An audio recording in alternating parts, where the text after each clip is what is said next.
Horcelie is a British Congolese. You are running for beauty queen, but you have also a special story to tell us. Hello, hi. My name is Horcelie. I'm 21 and I was born with HIV. When did you discover your status? I was 11 years old and my mom took me to the hospital and that's when I found out. And you were living in Britain at that time? Yes, I moved. That was when I already moved here because I originally was born in Congo. So it was 2005. That's when I found out that I was HIV positive.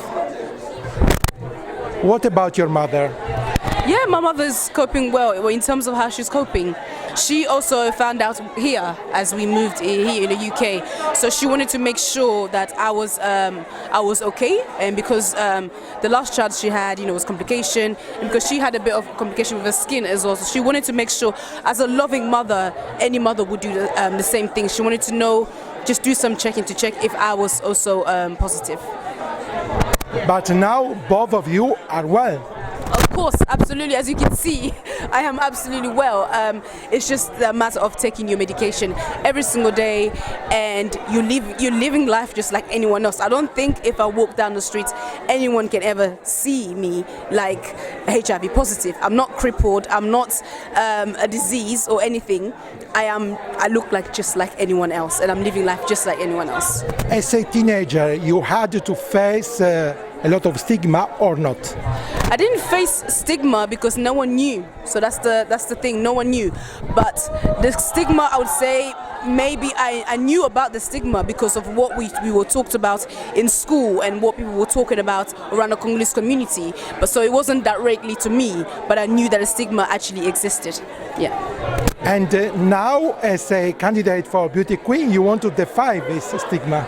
Of course, absolutely, especially in the Congolese community. After many, many years, Congo was actually the first country in 1983 to recognize HIV and AIDS.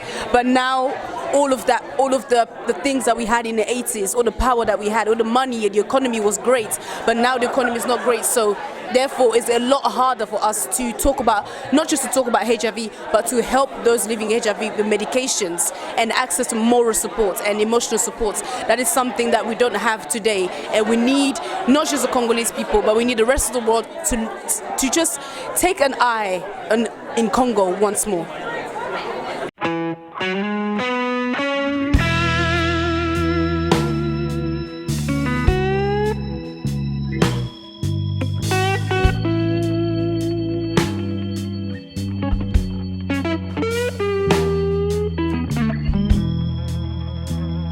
The campaign for this year is It Ain't Over, so it's urging key stakeholders and our government to finish the job on HIV and AIDS and stay committed to the response. Because in the last 2 years, 2015, 2.1 million people became newly infected with HIV and AIDS, and now it's the second biggest killer of young people worldwide. 10 years ago it wasn't even in the top 10, so we're urging the government to go back to the table and engage young people. So as young people ourselves, we cannot HIV and AIDS fall off the agenda. Young people are disproportionately affected by HIV and AIDS, and it's up to us now to tell the government that HIV and AIDS really isn't over. But the UK government is cutting funds against AIDS, or not? They are. So in the last 2 years, I think around approximately 18 million has been withdrawn from multilateral funding for HIV and AIDS.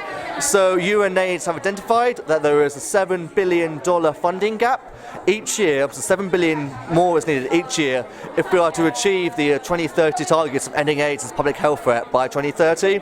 So yes, there's a big funding gap too, but in terms of political leadership as well, our UK government needs to be back to the stage and be a political leader in the response as well.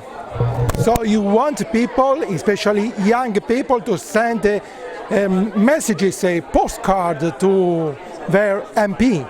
Absolutely, we want all of our young people in our network and across the whole of the UK to go to their MPs and remind them that HIV and AIDS is still an issue, and then to renew their political, financial and programmatic leadership on the response, or the epidemic will bounce back. So yes, we are handing out postcards to all of our MPs, but our network across the whole of the UK, our Useful Players network, is meeting with our MPs and high-profile politicians, reminding them that the work's not yet done and we need to renew their commitments.